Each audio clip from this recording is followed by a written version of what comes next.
पीपलपुर हरियाली से भरपूर एक सुंदर गांव था। यहाँ के लोग सादगी भरी जिंदगी जीते थे और खेती पर ही निर्भर थे। गांव की गलियां मिट्टी से सनी थीं और हर सुबह पक्षियों की चहचहाहट से वातावरण गूंज उठता था। गांव के लोग परिश्रमी थे, अपने खेतों में मेहनत करते और जीवन के छोटे छोटे सुखों में संतोष महसूस करते। लेकिन समय के साथ साथ कुछ लोगों के मन में लालच घर करने लगा। पैसा और संपत्ति की चाहत ने कुछ लोगों को अनैतिक मार्ग अपनाने पर मजबूर कर दिया।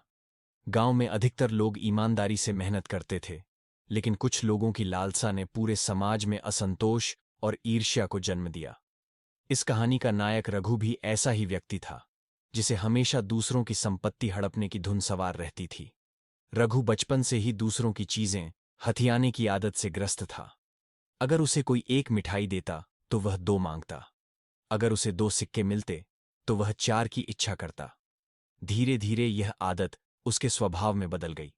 युवा होते होते वह समझ गया कि मेहनत करके पैसे कमाने में बहुत समय लगता है, लेकिन अगर चालाकी और धूर्तता से काम लिया जाए तो जल्द ही अमीर बना जा सकता है। यही सोचकर वह हमेशा ऐसे अवसर तलाशता रहता कि किसी की संपत्ति कैसे हथियाई जाए। रघु के पास खुद की भी कुछ बीघा जमीन थी, लेकिन उसे संतोष नहीं था। उसकी नज़र गांव के सबसे संपन्न किसान रामलाल की जमीन पर थी, जो मेहनत और ईमानदारी का प्रतीक था। रामलाल गांव के सबसे ईमानदार और परिश्रमी किसानों में से एक था। वह अपने खेतों में मेहनत करता, अपने बैलों की देखभाल करता और समय पर फसल की देखभाल करता। उसकी हर फसल लहलहाती थी, क्योंकि वह अपने खेतों को अपने बच्चों की तरह संभालता था। रामलाल सिर्फ अपने खेतों तक ही सीमित नहीं था। वह गांव के अन्य किसानों को भी सलाह देता, उन्हें खेती की नई तकनीकों से अवगत कराता और जरूरतमंदों की सहायता करता। उसकी इस ईमानदारी और मेहनत की वजह से गांव में उसका सम्मान था। लेकिन यही बात रघु को पसंद नहीं थी। उसे यह सहन नहीं था कि रामलाल तरक्की करे और वह वहीं का वहीं रहे। रघु ने कई बार सोचा कि रामलाल की जमीन उसके पास आ जाए तो वह गांव का सबसे अमीर किसान बन सकता है। बस इसी सोच ने उसे एक भयंकर षड्यंत्र की ओर धकेल दिया। रघु ने तय कर लिया था कि किसी भी तरह से रामलाल की जमीन हड़प लेगा। उसने गांव के पटवारी से संपर्क किया और उसे रिश्वत देकर जमीन के कागजों में हेरफेर करवा दिया।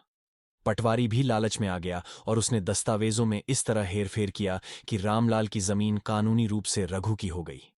कुछ ही दिनों बाद जब रामलाल अपनी जमीन पर हल चला रहा था, तभी रघु वहां पहुंचा और जमीन पर अपना दावा ठोक दिया। रामलाल को यह सुनकर गहरा आघात पहुंचा। उसे यकीन नहीं हुआ कि उसकी अपनी जमीन पर कोई और अधिकार जता सकता है। लेकिन जब वह कागजात देखने गया तो पाया कि पटवारी ने कागजों में हेरफेर कर दिया था। गांव के बुजुर्गों और पंचों ने पंचायत बुलाई। रामलाल ने अपनी ईमानदारी का प्रमाण दिया, लेकिन झूठे कागजों के आगे उसकी कोई बात नहीं सुनी गई। पंचायत का फैसला कागजों के आधार पर हुआ और जमीन रघु को सौंप दी गई। रामलाल के लिए यह सबसे बड़ा सदमा था, लेकिन उसने धैर्य नहीं खोया और अपनी बची हुई जमीन पर और अधिक मेहनत करने लगा। उसने अपने छोटे से खेत को और भी अच्छे से संवारा और अपने परिवार का पालन पोषण जारी रखा। रघु अब बहुत खुश था। उसने सोचा कि उसकी जिंदगी बदल गई है और अब वह गांव का सबसे अमीर किसान बन जाएगा। लेकिन उसे यह नहीं पता था कि लालच का परिणाम हमेशा बुरा होता है। जिस दिन उसने रामलाल की जमीन पर हल चलाना शुरू किया, उसी दिन उसकी गायें अचानक बीमार पड़ गईं। कुछ ही दिनों में उसकी फसल पर कीड़े लग गए और खेत बंजर होने लगे। फिर एक दिन जब वह हल चला रहा था, तभी उसके बैल अचानक बिदक गए और उसे जमीन पर पटक दिया। तभी एक जहरीले सांप ने उसे डस लिया। रघु को तुरंत गांव के वैद्य के पास ले जाया गया, लेकिन तब तक जहर पूरे शरीर में फैल चुका था। रघु दर्द से तड़पता रहा और अंततः उसकी मृत्यु हो गई। उसकी मृत्यु के कुछ ही दिनों बाद पटवारी का सच भी उजागर हो गया। गांव के एक युवक ने पटवारी को रघु से रिश्वत लेते हुए देख लिया था। जब पंचायत को यह बात पता चली तो उन्होंने तुरंत निर्णय लिया कि रामलाल को उसकी जमीन वापस मिलनी चाहिए। इस घटना ने गांव वालों को एक गहरा सबक सिखाया कि लालच का अंत हमेशा बुरा होता है। अगर मेहनत और ईमानदारी से जीवन जिया जाए तो सच्ची खुशी और सफलता मिलती है। गांव के लोगों ने मिलकर यह निर्णय लिया कि वे अब कभी किसी को बेईमानी से आगे नहीं बढ़ने देंगे। उन्होंने लालच से बचने और ईमानदारी से जीवन बिताने की सीख ली। रामलाल को जब उसकी जमीन वापस मिली तो उसने पहले से भी ज्यादा मेहनत शुरू कर दी। उसने अपने खेतों को और अधिक उपजाऊ बनाया, नई खेती की तकनीकों को अपनाया और गांव के अन्य किसानों को भी सिखाया कि कैसे मेहनत और ईमानदारी से उन्नति की जा सकती है। गांव के युवा भी उसकी कार्यशैली से प्रेरित हुए और उन्होंने भी ईमानदारी से मेहनत करने का संकल्प लिया।